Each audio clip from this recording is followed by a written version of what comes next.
The High Street turns its back on the children's website Habbo Hotel, refusing to sell gift cards as the site's biggest investor withdraws its cash.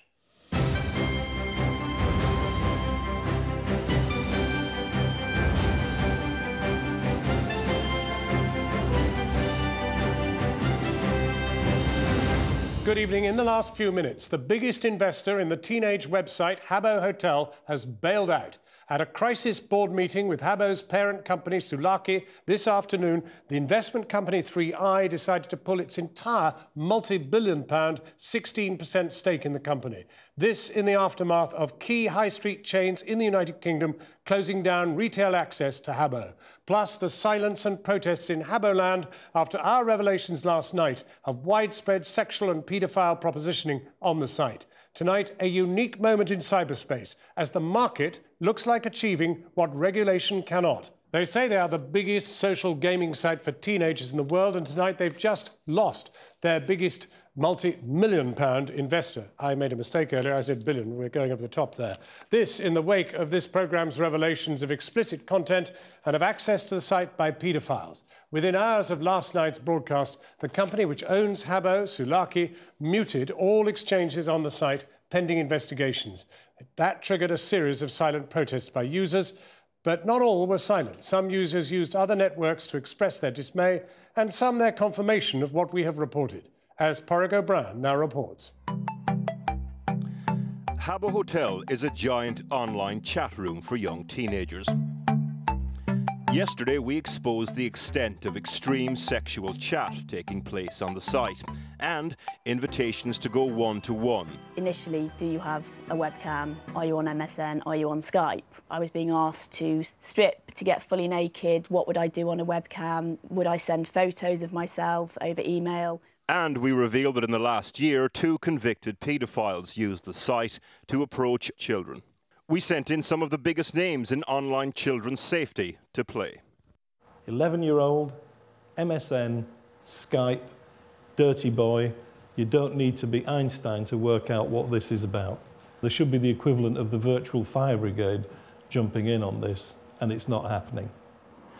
The fire brigade now has well and truly arrived at the Finnish HQ of Sulaki, the company that owns the site. It's in the throes of a corporate bushfire. Yesterday, we discovered that the company's second biggest investor, called Balderton Capital, based here in central London, had withdrawn a 13% stake in the company. Why? Balderton sent us a statement and said simply, we felt that Sulaki weren't meeting the standards required of a website that children have access to. Next up, Tesco. They announced they were going to stop selling Habbo gift cards and said, following this investigation, we've taken the decision to remove the Habbo gift card from sale. Later in the day, WH Smith did the same. And finally, the chain store Game announced that it was removing Habbo gift cards from its 339 stores. In a statement, they told us, after careful consideration, we've withdrawn this product from sale, pending further investigation. Away from the hubbub of the real world, all was strangely quiet on Habbo Hotel because the company had muted all conversation on the website so users couldn't talk to each other. The company chief executive tweeted this. I'm saddened but believe it's right to mute all while we continue to investigate. I'll be sure to update you when I can. Then, in the most postmodern of twists, hundreds of Habbo users started a silent protest online, complete with flaming torches. They were demonstrating against being silenced and against our investigation. Many were angry because they felt we didn't represent the positive side of the gaming experience. And finally, the big news of the day. Sulaki's main investor, 3i, with a 16% stake in the company, has just announced it's resigning its seat on the board and pulling its investment. Porrick O'Brien, and he joins us now. Porrick, this announcement came in the last hour. What does the pulling out of investors, indeed the closing off of retail activity in the high street, mean for this company which did £53 million of turnover last year? Well, I'm not a business major, as they say in the States, but let's just look at the facts. We have Balderton yesterday, their second biggest investor, a stake of 15%, they go. We have 3i, their main investor today, with a stake of 16%, they go. We have the tap turned off at the retail units selling these gift cards, they're gone. I imagine it leaves them in quite a precarious position. We've just got the 3i statement detailing why they decided to make this decision today. They say 3i has actively supported the Sulaki board in determining the right course of action in these very challenging circumstances. Following a board meeting today, we've resigned our board position and will cease to be a shareholder in that company. Well, now, this is all very macro. We're all looking inside from the outside investor and the rest of it. What about the micro of the young people who use this website? What's the reaction been? Well, this is interesting and was something of a surprise to me. The internet has been abuzz with this all day long. I've had thousands of tweets from Habbo users and the like, but some of them quite interesting and nuanced. So I'll just give you a little flavour. One, just before I came on air, somebody tweeted me to say, Habbo gives us a chance to form community, to play games, to come together. Report that. But then some of the tweets get a little darker. This one, for example, a teenager tweeted me earlier to say, Habbo is fun. We all know there's pervs on the site. Part of the game is dodging them. And of course, that's not to talk about the hundreds of parents that have been in contact who are shocked, who are outraged, but by and large, I think, who are relieved that we've shone a light on this. Porrick O'Brien reporting. Well, websites like Habbo Hotel often use software to monitor what users are saying in order to stop inappropriate conversations. So how does moderation work if it's not being done by a human being? Well, an innocuous chat like this one wouldn't raise any alarms. But if suspicious words, such as undress, are mentioned, the software kicks into action. It starts looking at the context of the conversation to see whether there could be an innocent explanation. But if the system finds further evidence of suspicious chat, such as undress combined with webcam, it alerts a human moderator who can step in to warn the user or block them from using the site altogether. Now, Habbo Hotel uses its own moderation system, and evidence shown on this programme last night shows it failed to raise the alarm even when there was explicit language being used. Well, it's very clear that the moderation didn't work in Habbo's case, and children were actually put at risk. There was some very harmful content discovered by your investigator. What Habbo could be doing, they do need to take a big step to reassure parents and children that this is a safe environment to use. Habbo does have the so-called panic buttons and reporting functions that police and child protection experts recommend. But viewers have contacted us with several complaints. I've had people ask me to contact them on Skype, and when I reported the person, I got banned. I used the in-game call for help feature, got told, do not abuse this system, it's for emergencies only. I reported incidents. They sent me a warning message threatening to close my account if I didn't stop wasting their time. So what about rules and regulations? Well, the European Union has guidelines for websites, and Habbo Hotel's owner has signed up to them, including ensuring that services are age-appropriate for the intended audience, limiting exposure to potentially inappropriate content and contact, assessing their service to identify potential risks to children and young people. Yet, at the last inspection held by the EU 2 years ago, Habbo Hotel passed with flying colours. A team of researchers went onto the site pretending to be children and failed to see any problems. So just how robust is regulation of websites aimed at children? A little earlier, I spoke to the woman responsible for digital affairs in Europe, the Vice President of the European Commission, Neelie Kroes. Yes, I saw it, and it's embarrassing. The safer social networking principles of the EU, this panel has assessed this network before, 2 years ago, and gave it a clean bill of health. Yeah, it is just again a warning that you should repeat checking for even if an organization is following the rules and following up what they are promising, that doesn't mean that they will stick to that line. And certainly talking about those vulnerables, and that is anyhow for me the category that we are talking of. We have a big responsibility, and we should check again and again. But do you have the staff and the capacity to do this? Because after all, there are so many other sites that probably also need checking. I couldn't agree more. So it is not only checking, by the way, it is also educating. And we all are aware that parents are main in this whole approach.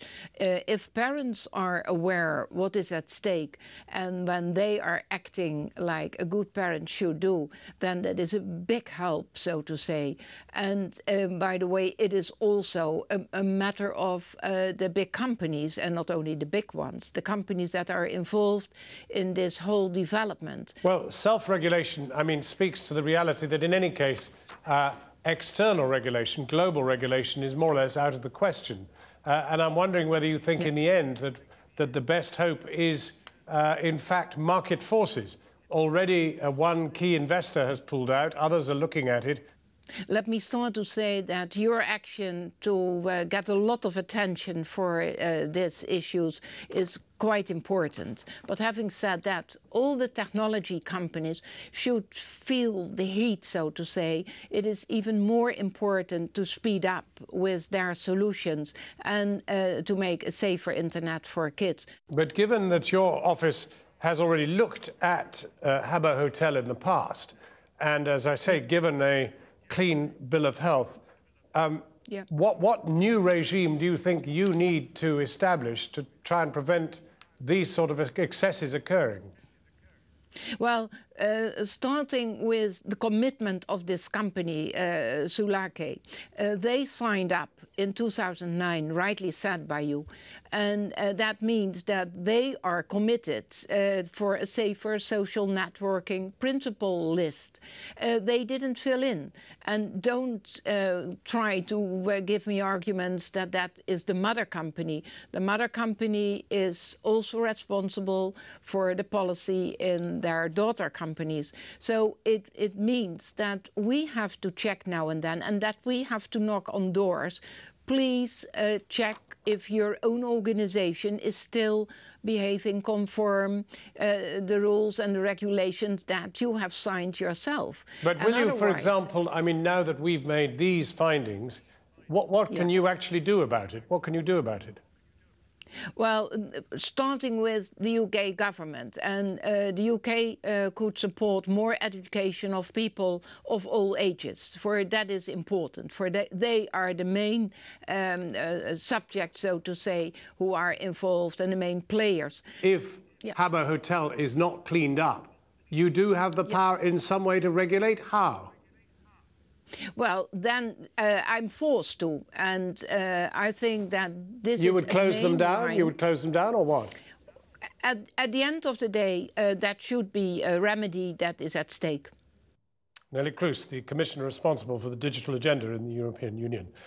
A top online advisor has been giving us his tips on how to keep your children safe online, and we've been taking a closer look at the problems of moderating websites. For all that and more, go to our website, channel4.com/news. So let's return to our main news, the future of teenage social gaming website Habbo Hotel. I'm joined now by Dr. Zoe Hilton, Head of Safeguarding and Child Protection at CEOP, the Child Exploitation and Online Protection Centre, and also by Dr. Joe Twist, the CEO of the gaming trade body UKI, which represents the UK's interactive entertainment industry. Zoe Hilton, first of all, there is illegality going on. Yes. Why is there not more prosecution going on? Well, the issue we have is that we rely on Habbo to report to us, or we rely on the users on Habbo to report to us through Click CEOP. So the only option we have is to respond to the reports that we get. We try very actively to engage with sites around safer by design. So That means where they failed here, clearly, is they've used technical moderation instead of human moderation. They haven't actively sought out paedophile activity or behaviour. They haven't tried to remove underage users. So you're clear they're at fault. I mean, is there anything in the law that enables you to take action against Habbo Hotel or its parent company? No, we are not a watchdog for sites, and we do not have a remit to regulate a CEOP. We act on the illegal activity that's reported to us speedily and efficiently on what reports and concerns from children and young people day in, day out. So hosting sexual predators isn't illegal? Well, within a game? As soon as we find out about incidents, we of course... But you target the individual rather than the game that is hosting it? We do, but we also target the site in terms of safer by design. So we engage to ensure that the reporting mechanism is here, there's a flow of reporting, and try to ensure that they have proper, effective moderation practices, that they have safer, films embedded when young people register. And obviously for CEOP, it's a broader programme. It's the safer by design, but also engaging with professionals and parents to make sure underage users aren't onto the site. So there's no silver bullet to this. We can't regulate because we do not have that remit, and it's obviously a very, very complex issue. But what we can do is act swiftly when we get reports. Jo Twist, first of all, was this a surprise to you, or did you know about it? I know about Habbo. It's a very popular teenage site. No, I mean, did you know about the extent of sort of sexual activity on it? Obviously, your report revealed some very worrying things. What I do know is that the industry, the wider digital media industry, and particularly the games industry in particular, is taking its responsibility to young people online extremely seriously. But did you know about it? Did you know that this was going on or not? I'm not clear. No, there's always a risk in any online and offline environment of this kind of behaviour happening, and the key is around education. But then parental your self-regulation isn't working, is it? Self-regulation is working. This is a particular case. Well, how can it be working if this is going on? Self-regulation is working, and hundreds of sites like this, enjoyed by millions of young people, responsibly and safely. Self-regulation is working. The games industry has led the way in terms of parental device controls on all games consoles. Self-regulation does work, but unfortunately, sometimes it doesn't work as well. The systems don't work as well as they could do. Online games in the world. It's a social and it's rife network with sexual activity. What you found and you're saying worrying. that self-regulation works? Self-regulation works in the sense that millions of people enjoy these kinds of spaces safely, and the industry takes responsibility to have reporting and monitoring mechanisms. It has best practice guide, it shares those guides, it signs up to voluntary regulatory... So do you want anything more that would stop this kind of thing going on? Education, parental awareness. Of parents. Have a dialogue with your child to understand fully what they are doing online and why they're doing it, and the things that worry them, and take responsibility for what your child is doing online. So you're saying nothing much more should have been done to stop parents... the... Well, let me finish the question, because you're putting quite a lot of responsibility on parents here, both of you, and you seem to be rejecting the idea that any more rules or regulations would have stopped this. No, I'm not rejecting the idea, because I think what they do is, I mean, I can let Zoe come in here. What they do as an industry, what we do as an industry, is very robust. Clearly something has gone wrong here, but we take this issue very seriously and have controls in place to prevent this kind of thing happening. Which don't work. If I can just come in, I would say that I think the report's really useful. You shone a spotlight on Habbo in particular, but unfortunately there are a range of sites and services where there are sexualised behaviour, and what I think would be really helpful from our point of view is if investors actually stay in the game, engage with investors are doing what you two are unable to stop, and they're pulling the plug on this site. Well, they should be working with the sites that are inevitably popular with 12, 13, 14-year-olds, and engaging them with proactive moderation, actually really strong safer by design principles, embedded education, clear sign-up processes, turfing underage kids. There's quite a lot of jargon, which won't mean a lot to a lot of parents at home. It's about how to keep their children safe online. So it's not just responsibility laying upon them. It's about helping them to understand what tools. We're about to launch a major campaign that we announced today to help parents understand what tools they can use to help their children enjoy these spaces safely. And you can visit the Parents and Carers Guide to the internet on the CEOP site, www.ceop.police.uk. Thank you very much indeed, Zoe Hilton and Jo Twist, for coming in. John.